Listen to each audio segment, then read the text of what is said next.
So another game I completed recently is Metroid Other M. Now the issue I have with Metroid Other M, and I think the issue a lot of people have, is that when you pick up a Metroid game, you expect a certain level of, I don't say quality, but a certain level of polish.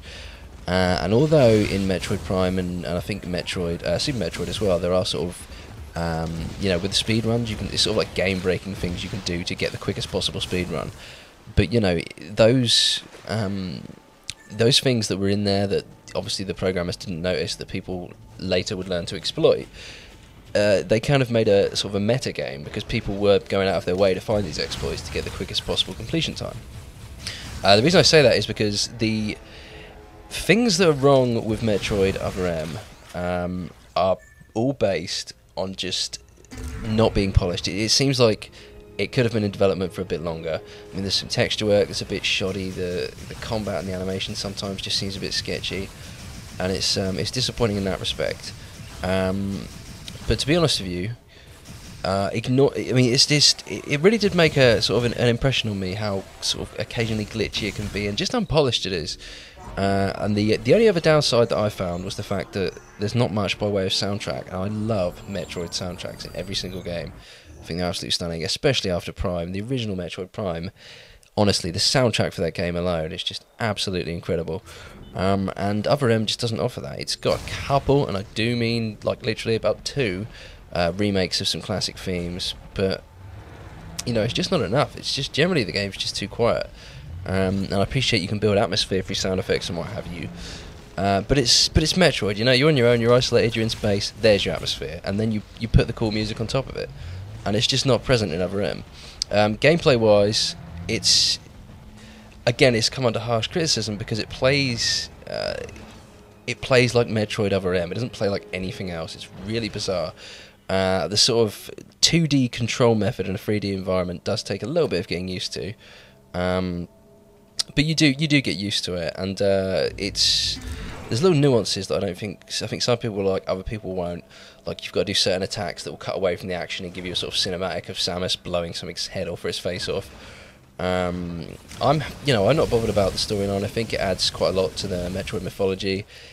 I can see why people are pissed off that Samus is a bit of a sort of, emo whining girl when she should be, I imagine, something like in her phase and somewhat more mature, considering she's wiped out colonies and entire planets worth of creatures and stuff.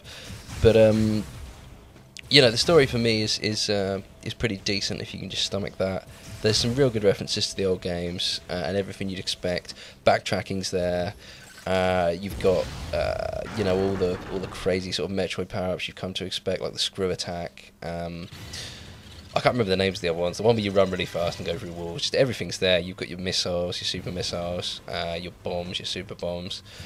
And it's even got the sort of the ball puzzles like Metroid Prime had, which is really cool. And it just, it does so much right. It is a Metroid game. It certainly doesn't feel like they just gave it to another developer and slapped the word Metroid on it. It is a Metroid game, but it's just not quite up to the standard of previous entries in the series. But if you're into Metroid, I definitely recommend picking it up. Possibly wait until it's dropped in price a little bit though to avoid disappointment. But there is a good game under there. And there's also some bonus stuff you can do after you've completed the main campaign, which is, a nice little thing they've added. But yeah. So recently I picked up Sonic the Hedgehog 4 on the Xbox Live Marketplace.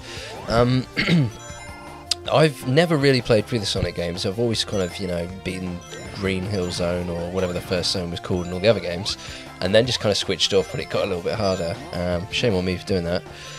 But with Sonic 4, when the demo came out, I didn't actually have any money to buy it with, the full game. So I just came the demo, and I actually sat there playing it for about 2 hours on the first zone, which is, I think it's Splash Hill Zone, basically Green Hill Zone, doing like a time attack thing. And I've actually got my time down to something like 51 seconds, which on the scale of thing isn't that good. I think people have got down to about 35.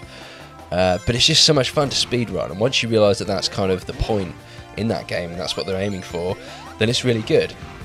And it kind of makes up for the fact that there aren't that many levels, when you can keep going back to them, just finding a faster route and a better path. And it's really just so much fun. Sega really nailed it, I think, in terms of well, at least my expectation. I don't know what the other fan expectations are, because, you know, after all this time, to have a Sonic game, a 2D Sonic game in a home console, it's just been... I know when the last one was. I mean, you know, they say it themselves, the last one was Sonic and Knuckles, literally speaking. I mean, there were Sonic games for the Game Boy Advance, which followed the sort of 2D blueprint, and were apparently very good, but, you know, numerically, this is Sonic 4, as it says. And yeah, you've got a diverse array of levels. You've got a sort of casino level, you've got the minecart one, which is really good. Casino one I found a bit annoying. And the boss fights, or the last boss fight with, you know, Dr. Robotnik, that's no spoiler, it's quite obvious. It goes on really, really long, which is fine, but it's kind of frustrating as well. I mean, I wasted 11 lives on it the first time through, and I was really bummed out because I thought I'd easily finish it with 11 lives, and that just wasn't the case. But yeah, everything's there. The sense of speed, you've got the Chaos Emeralds, you've got Super Sonic, you've got no annoying sidekicks. You know, a friend of mine actually came around, and I think, you know, one of the things people hate about Sonic now is it's just become this bloated mess, and there's thousands of cutesy characters that no one cares about, and they just throw in more with every iteration. And so anyway, my friend comes around and watches me play it, and the first thing he said wasn't like, oh, it looks good, or anything like that. The first thing he said was, where's Tails? And I just kind of, you know, face palm, slapped myself in the face, and just thought, oh my god, really? But yeah, you know what, at the end of the day, Sega nailed everything they needed to nail with that. The only down point is the price point is too high for the amount of content on offer. And like I say, you can replay the levels and get your speed runs up and get some value out of it, you know, which is what I've done. But not everyone's going to want to do that. And for episode 1, it's kind of a big investment for only, you know, part of a game. They do, in their defence, go out of their way to make it seem quite different. Like I say, the different zones you get are quite diverse. There's a secret zone at the end. There's 7 special stages where you get the Chaos Emeralds. And yeah, it's just a really good Sonic game. And how often, you know, when was the last time you could honestly say that?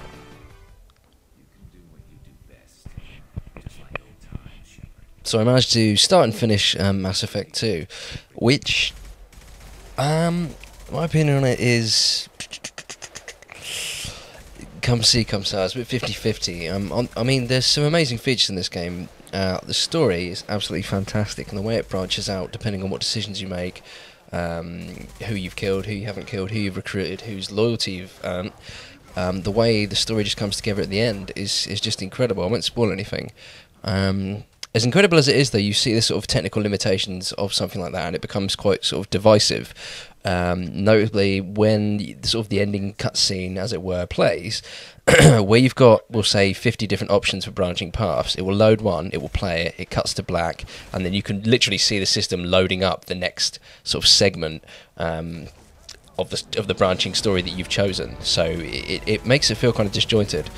But at the end of the day, no other game has gone that far out of its way to make something so unique and shape the experience to what you've actually done in the game. So you can't really fault it for that. The characters are brilliantly developed, they really are. I mean, I found myself... The issue I have with it is just the basic design of the game causes it to become a chore, in the respect that you travel to a planet, you talk to the people on the planet about a new character you've got to recruit, you complete the mission to recruit the character, you chat to them on the Normandy, then you run an errand for the character to gain their loyalty, and you repeat. And there's about, it must be about 12 characters in the game that you can end up recruiting. You don't have to recruit them all, but you know, it's kind of the point, that's where they put all the effort. And you know, I loved talking to them all and getting to know them and figuring out their characters, because the stories are just absolutely brilliant, they really are. And it's worth doing for that. But even though the gameplay looks pretty flash and graphically it's amazing, the environments are diverse, the visuals are just stunning, it just became such a chore doing the same thing over and over again. And it reached a point where I just literally, you know, you find out there's a new character to meet, and on one hand I'm excited about the storyline, on the other hand I kind of dread it, because I just can't be bothered to traipse through more levels and do what have you. I think, you know, a lot of that boils down to the fact that I played through it in sort of 2 sittings. And yeah, I was under the impression that Mass Effect 2 was just going to sort of blow my mind, and that was the way to do it. And in hindsight, I don't think it is. So if you haven't played Mass Effect 2, I certainly recommend it. I'd play for the first one first. Mass Effect 2 is a better game, just in terms of like the cover mechanics and the shooting, greatly improved over the first one. But you know, it's a bit of a grind. It's an RPG at the end of the day, under all that sort of extremely beautiful aesthetic. It is an RPG. Not that that's a bad thing, but you know, RPGs tend to involve grinding.